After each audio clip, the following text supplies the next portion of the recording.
Hi, this is the second part concerning this radiomagnetic indicator, RMI. Today we will take a look inside this instrument. But before that, it can be interesting to have a quick view on the block schematic. So this is the block schematic of this instrument. As you can see on the front, we have the compass card we have seen on my previous video. And we have also two needles, the yellow here and the green one. Each needle can be used for an ADF or a VOR. So this is indicated by these two push buttons. So you can see that in that position, the green needle is used for the ADF and the yellow one for the VOR, but you can change the function.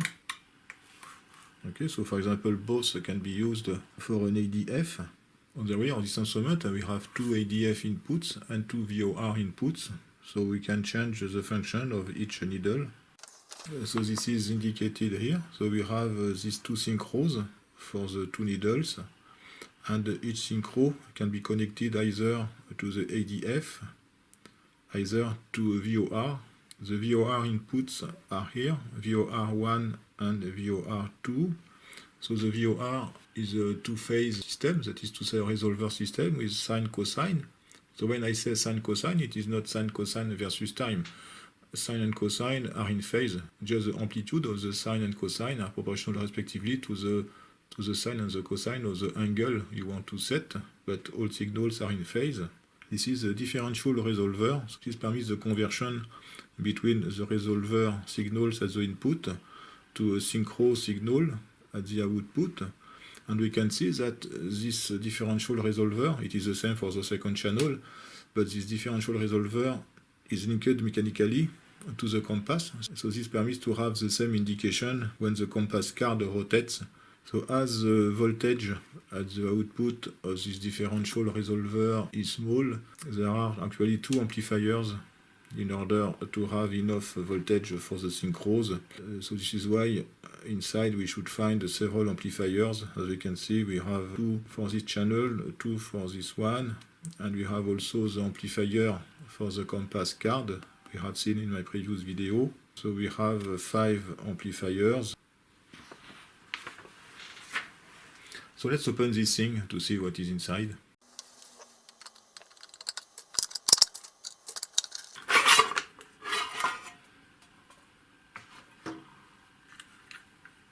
Okay.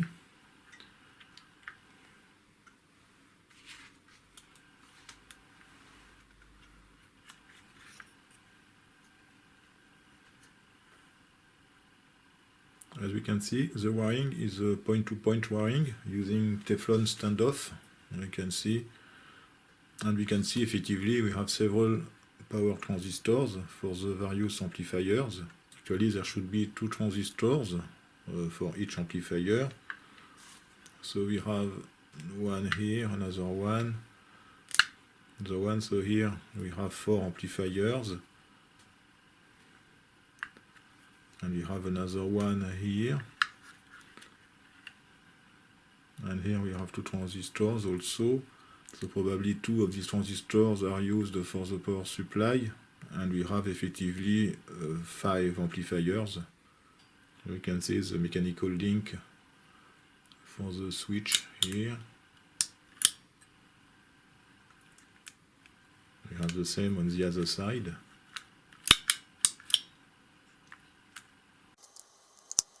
Okay, so this is the synchro for one needle, and we have a second synchro for the other one. Okay, it is in the middle here. It is difficult to access. And the rest is for the compass card. So we have normally a DC motor, which should be, it is always the system with a small pinion. So we can see here the small pinion, so the motor is obviously this one. Anyway, we have only 2 wires here. So this is a DC motor for the servo control loop. We should have a control transformer. Otherwise we can see that we have a nice filtering here. We have this coil and these 2 capacitors. And we have another coil here in green.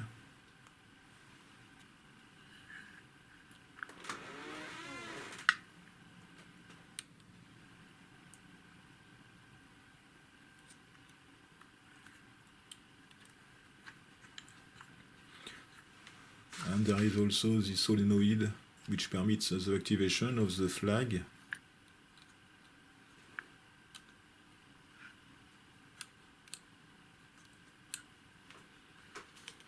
And we have also two relays here. We can have a look also at the schematic if you want. So we have several amplifiers, but they are all identical. You can see the schematic of one of them. There is an op-amp here.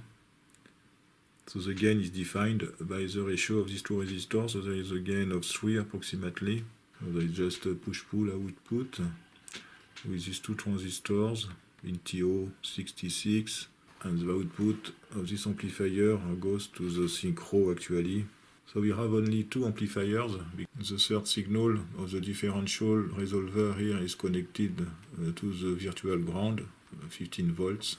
So we just need to amplify the voltage regarding this signal. This is why on the synchro side, we have these two amplified signals here. And the third one is connected to the 15 volts. And the third one is connected to a constant voltage. Yes, this is this one. Yes, it is connected here to the 14 volts. So it is not a complicated instrument, just the same amplifiers. So you have several amplifiers and also a nice mechanical side. So you have probably a backlash compensation. So you have two concentric gears here with a small spring, so this permits to compensate the play between the gears. So this is a nice instrument, typical of the construction in the 70s.